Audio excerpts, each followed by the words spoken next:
What's up guys, Matthew Moniz here, and I've had the OnePlus 5 since Tuesday, so for about 96 hours, and I've been using it ever since I took it out of the box the day I got it. I want to talk to you about some of the things that I like about it so far and some of the things that I don't like about it so far. So think of this as a mini review before my big grand review that I release sometime in the near future. So here are a few things that I like and don't like about the OnePlus 5. Let's start off with the design. And I know a lot of people are calling this an iPhone copy or it looks a lot like other phones on the market, but quite frankly, who really gives a shit? Honestly, every single phone you use looks like another phone. At the end of the day, as long as it's comfortable to hold, easy to use, and the bezels are not too big, it's fine in my books. Now, obviously, this is not the most attractive phone out there, but I still think it is an attractive phone, and it feels very comfortable in my hand. It's still smaller than the iPhone 7 Plus, and it's slightly more narrow than the OnePlus 3T. All the buttons are in the exact same positions that they were on the OnePlus 3, so you have your slider on the left side, your volume controls on the right, and of course, you still have that audio jack on the bottom. The only thing I would have loved to see instead of having one mono speaker is to actually have two speakers, so I think this would have been a great opportunity for OnePlus to utilize the earpiece as a second speaker. It would have improved the sound quality. So with the design out of the way, the first thing that I truly love about this phone is the software and the performance. This is hands down the smoothest and most fluid phone I've ever used on Android.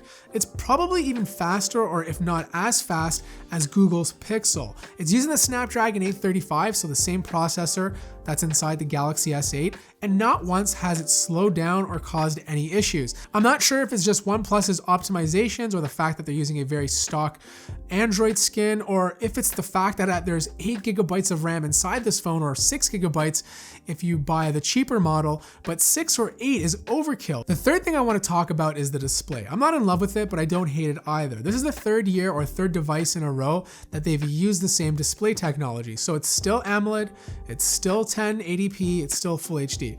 I don't care if they go up to QHD, 1080p is fine, but I'm just not a fan of the 1080p display they're using. You see, they're using an AMOLED panel with a pentile matrix.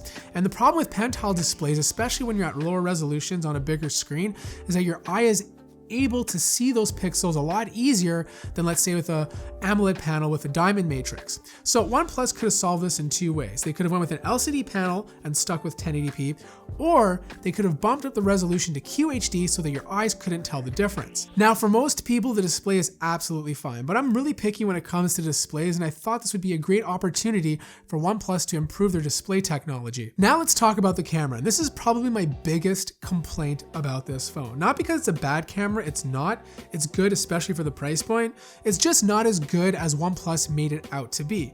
You have to remember, before the phone was released, they made a big stink about how they partnered up with DxOMark, how they flew in Sony representatives to help fine-tune the camera module. But based on my first impressions and other reviewers' impressions, the camera is good, but it's not great. So not as good as the Galaxy S8 or iPhone 7 Plus or even the Pixel, but better than phones like the Xiaomi Mi 6. Now, of course, they did make some changes. There's two lenses on the back now, one 20 megapixel sensor and a 16 megapixel sensor. One of them acts as a telephoto lens, so you can zoom up to 2 times, similar to the iPhone 7 Plus. And you can also do a thing called portrait mode, which allows you to have that nice depth of field. So if you're expecting this to be the best camera or one of the best cameras on the market, it's not there, but it's still good for its price point. And the last thing I want to talk about is the battery life. And I have to say, it's been very inconsistent. Like the first time I charged it, I got 5 hours of screen time. Then the next day I only got 2.5 to 3 hours. So I really can't say much about the battery yet. I'm not gonna say if it's good or bad. I'm gonna wait a couple more weeks until I do my full review before I really comment on it. But I do wanna say this, dash charging is fantastic. Out of all the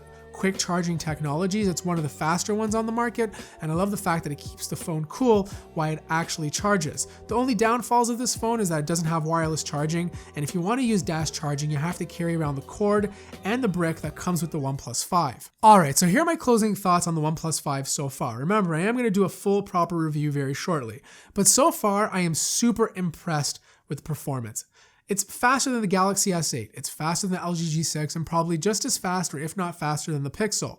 On top of that, it has a okay camera, an okay display, good design, but a great price. For this price point, it rivals a lot of flagship phones that are on the market when it comes to certain areas. But the one thing that is still differentiating it from the top phones on the market right now is the display and the camera quality. I was really hoping for OnePlus to improve the camera on this smartphone, especially after all the overhyping they were doing before its launch, but they didn't. It's still a good camera, but it's not a great camera. Now, if you're someone who has the OnePlus 3 or the OnePlus 3T, don't upgrade to this phone. It's just an incremental update. I don't think it's worth it.